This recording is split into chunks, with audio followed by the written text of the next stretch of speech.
Olá pessoal, pessoal dos segundos, beleza? Tudo na paz, tudo tranquilo? Olha só, a aula de hoje nós vamos introduzir história do Brasil. Até então a gente falou da Revolução Francesa, falamos da Revolução Industrial e hoje a gente vai entrar um pouquinho na história do Brasil, sobretudo aquele período pós-mineração, e a gente vai falar de como a situação social, as dificuldades, criaram uma série de revoltas. Revoltas essas separatistas que buscavam já a independência do Brasil em relação a Portugal, certo? Então hoje a gente vai falar de um dos personagens mais interessantes da história do Brasil, que é o personagem de Tiradentes, ou Joaquim da Silva Xavier, vulgo Tiradentes. Por que esse nome, esse apelidozinho? Porque na realidade ele era um arrancador de dentes. Ah, era odontólogo, dentista? Não, na época não havia ainda essa profissão, ele era um simples arrancador de dentes, o cara que pega, amarra as mãos do camarada e arranca um dos dentes que estiver doendo. Era assim que funcionava. Mas ele não era só um simples arrancador de dentes, ele também era alferes, que é o cargo de segundo tenente, tá? E o Joaquim José da Silva Xavier, nós vamos entender um pouquinho da vida dele. Para a gente entender um pouquinho da situação da Inconfidência Mineira, a gente vai ter que entender o panorama histórico, político que vivia Minas Gerais naquela época. Então você tem aqui, se vocês observarem ali, você tem Dona Maria I, que era chamada de a Louca, né, que vai ser a mãe de Dom João VI. Dom João VI vai assumir justamente porque ela vai ser impedida, vai haver um impeachment, que era uma palavra inglesa, mas que já existia nessa época, porque era doida mesmo. Mas antes de ser declarada louca, ela decreta algumas coisas que vão modificar muito a história, sobretudo das populações nas regiões mineradoras. O que é isso? Decreta a proibição do fabrico de manufaturas, então está proibido qualquer tipo de indústria, mesmo manufatureira, que o Marquês de Pombal, que era primeiro-ministro português, tinha feito isso.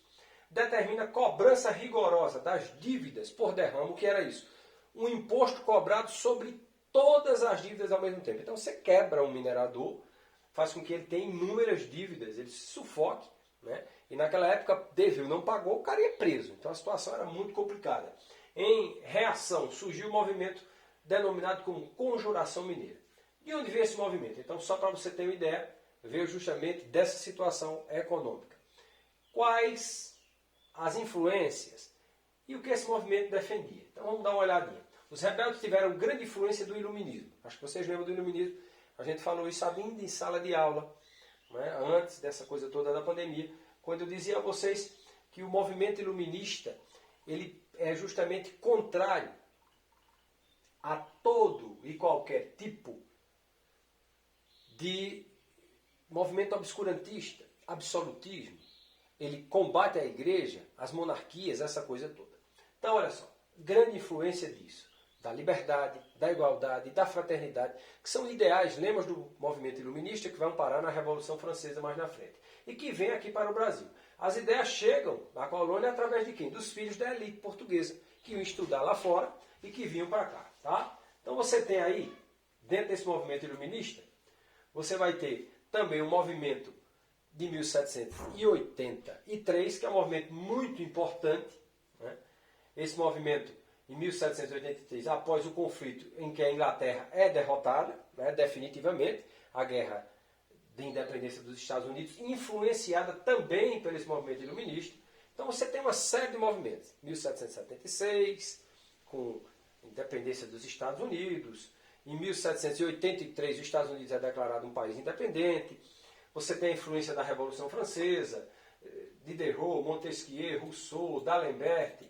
Todo esse pessoal vem com seus ideais, então você tem uma série de movimentos que vão influenciar sobremaneira isso aí. Tá? O que mais? Olha só. Aqui eu tenho um pouquinho sobre a elite de Minas Gerais. Se você pegar aqui na nossa pirâmide social, você vai ter a elite mineradora, chamada classe média. Olha só, classe média aqui. E abaixo a maior quantidade da população mineradora da época, que eram escravos, evidentemente. E Minas Gerais tinha quintuplicado a quantidade de escravos e de população, já que todo mundo foi para lá à procura da riqueza, né? Haja vista a questão das descobertas do ouro. Então você tem aqui elite mineradora, camada média e a maioria dos escravos. Os conjurados faziam parte da elite ameaçada pela derrama e pela cobrança das dívidas. Lembram delas? Cobrança das dívidas feita por quem? Dona Maria I a Louca. Lembram de tudo que aconteceu? Então, você vai ter um problema sério em relação a Dona Maria I, ao fim dos fabricos, a proibição de qualquer fabrico manufatureiro no Brasil e a cobrança exagerada dos impostos. E isso gera uma revolta que vai gerar a Inconfidência das Minas Gerais. Então você tem aqui os rebeldes. O que é que esses rebeldes defendiam?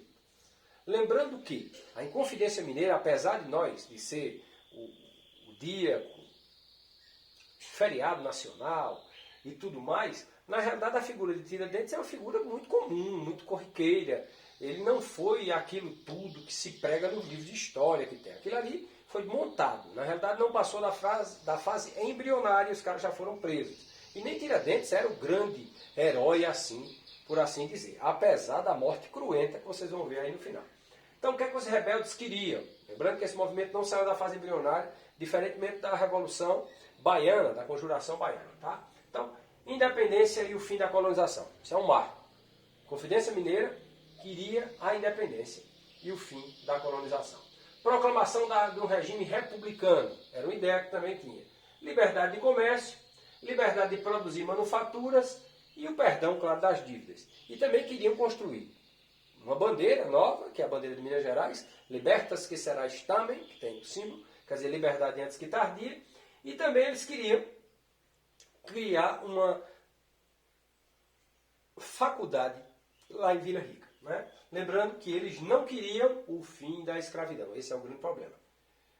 Não batiam no fim da escravidão, então não teria também um grande exército. Tinham medo de perder os escravos. Esse sempre foi o grande problema da elite nacional brasileira, que sempre manteve os escravos, manteve o status quo, teve medo de largar o osso. Né? Vai ter um problema. Então o que é que eles defendem? De novo, só para a gente entender, independência, proclamação do regime republicano, liberdade de comércio, liberdade de produzir manufaturas e o perdão das dívidas. E não queriam a escravidão. Então daqui a pouco, quando a gente conceituar, e eu vou pedir os fatores e o que eles defendiam, vocês vão colocar o que esses caras defendiam. Tá?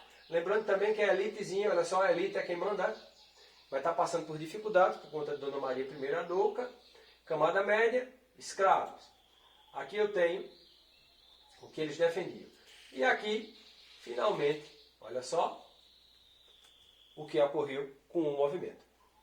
A pretensão era começar a revolta da derrama em Ouro Preto na hora que o povo tivesse mais revoltado com a derrama. O que era a derrama? A cobrança exagerada de todos os impostos ao mesmo tempo.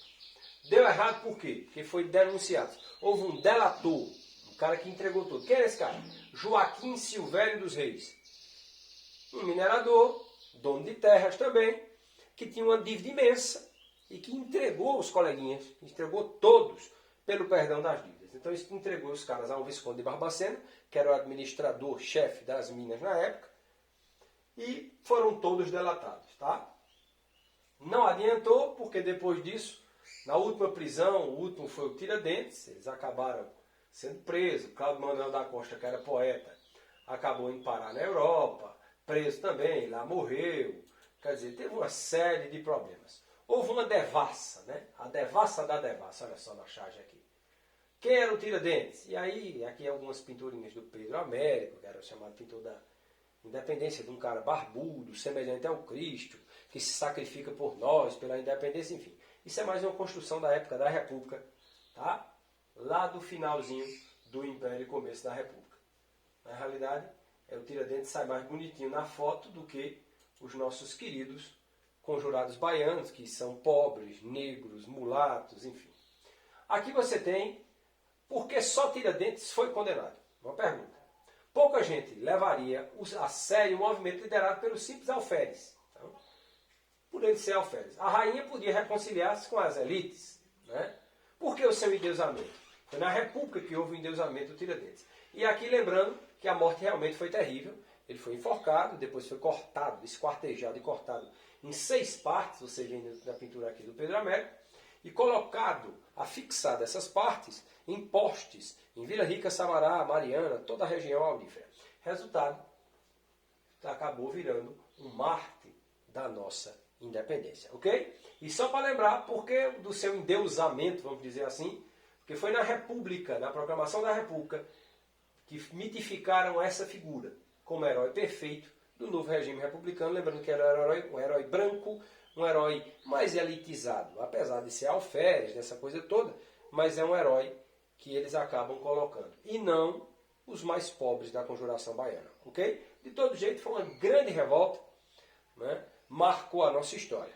Grande revolta, quando eu digo, não por ter saído da fase embrionária, mas pelo que defendia a liberdade, a independência, a liberdade comercial e a construção de um novo país, ok? Então, Confidência Mineira para vocês. Cheirão no coração, fica em casa, fica na paz.